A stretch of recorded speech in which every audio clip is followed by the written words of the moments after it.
जिसके बाद Wagner group के चीफ येवगेनी प्रिगोजिन रूस के रक्षा मंत्रालय पर एक बार फिर जमकर बरसे। उन्होंने दावा किया कि अगर लड़ाई ऐसे ही चलती रही तो रूस 2 हफ्ते में जंग हार जाएगा।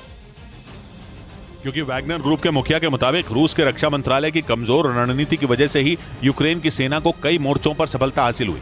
इस बीच पश्चिमी मीडिया ने भी दावा किया कि यूक्रेन की सेना ने बखमुत के उत्तरी इलाके में रूस की फौज को खदेड़ दिया, जिसकी वजह से वहां रूस की पकड़ कमजोर पड़ गई। और दावा है कि इसी बात को लेकर वैगनर ग्रुप के चीफ येवगेनी प्रिगोजिन रूस के रक्षा मंत्रालय पर भड़क गए। इतना ही नहीं, येवगेनी प्रिगोजिन ने रूस के रक्षा मंत्री को भी खूब खरी खोटी सुनाई और उन्हें सामने से जंग का नेतृत्व करने की सलाह दी। इस बीच नेटो के पूर्व चीफ जेम्स स्टावरिडिस ने अमेरिका और चीन के बीच जंग छिड़ने की आशंका जताई।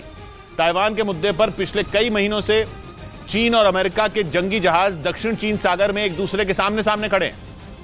लेकिन 3 जून को समंदर में घटी एक घटना ने वर्ल्ड वॉर की आशंका बढ़ा दी, क्योंकि दक्षिण चीन सागर में चीन का एक जंगी जहाज अचानक अमेरिका के युद्धपोत के सामने आ गया। दोनों के बीच की दूरी सिर्फ 137 मीटर ही रह गई थी, जिससे ऐसा लगा कि दोनों के बीच में कभी भी टक्कर हो जाएगी। इस घटना के बाद नेटो के पूर्व चीफ जेम्स स्टावरिडिस ने यह आशंका जताई कि अमेरिका और चीन के बीच कभी भी युद्ध का बिगुल बज सकता है। उन्होंने आरोप लगाया कि चीन अमेरिका को भड़काने में लगा है, क्योंकि इससे पहले 26 मई को भी चीन का एक फाइटर जेट अमेरिकी लड़ाकू विमान के सामने आ गया था, जिसकी वजह से दोनों देशों के बीच तनाव बढ़ गया था। उधर यूक्रेन की राजधानी कीव पर रूस ने एक बार फिर ताबड़तोड़ हवाई हमले कर दिए। यूक्रेन ने दावा किया कि रूस ने एक साथ 20 से ज्यादा क्रूज मिसाइलें दागी, जिन्हें मार गिराया गया। इस हमले का एक वीडियो भी जारी किया गया, जिसमें यूक्रेन की राजधानी कीव में आग की लपटें और धुआं उठता दिखा। यूक्रेन ने दावा किया कि रूस ने 20 से ज्यादा क्रूज मिसाइलों से कीव पर हवाई हमले किए, जिसके बाद कीव में कई घंटों का हवाई अलर्ट जारी कर दिया गया और कीव में हवाई हमले के सायरन बजने लगे।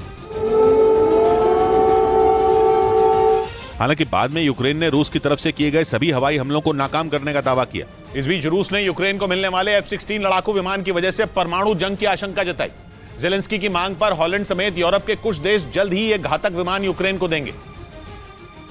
लेकिन रूस के विदेश मंत्री सर्गेई लैवरोव ने F-16 फाइटर जेट की वजह से परमाणु युद्ध का खतरा बढ़ने की आशंका जता दी। उन्हें डर है कि अमेरिका के इस खतरनाक लड़ाकू विमान की वजह से यूक्रेन जंग की तस्वीर बदल सकती है। इसकी सबसे बड़ी वजह यह है कि F-16 को परमाणु हथियारों के साथ भी लैस किया जा सकता है। यानी कि आने वाले दिनों में रूस पर भी परमाणु हमले का खतरा मंडरा सकता है, क्योंकि रूसी सेना कई बार यूक्रेन पर परमाणु बम बरसाने की धमकी दे चुकी है।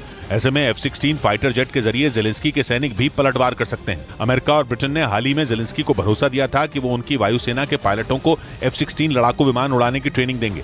इधर मध्य प्रदेश में होने वाले विधानसभा चुनाव में कांग्रेस को बगावत का डर सता रहा है। इसीलिए अभी से चुनावी कमान संभाल रहे कांग्रेस नेता दिग्विजय सिंह पार्टी के कार्यकर्ताओं को वफादारी की शपथ दिलाए, जिससे पार्टी आलाकमान की तरफ से घोषित उम्मीदवार का कोई विरोध न कर सके और कांग्रेस पार्टी 2023 में होने वाले मध्य प्रदेश के विधानसभा चुनावों में भीतर घातियों से बच सके। चुनाव तैयारियों में जुटे कांग्रेस नेता दिग्विजय सिंह राजगढ़ जिले के सारंगपुर विधानसभा क्षेत्र पहुंचे। वहां उनके सामने पार्टी के कई नेताओं ने टिकट के लिए दावेदारी जताई, जिसके बाद उन्होंने मंच पर ही सभी दावेदारों को पार्टी के प्रति वफादारी की शपथ दिलाई।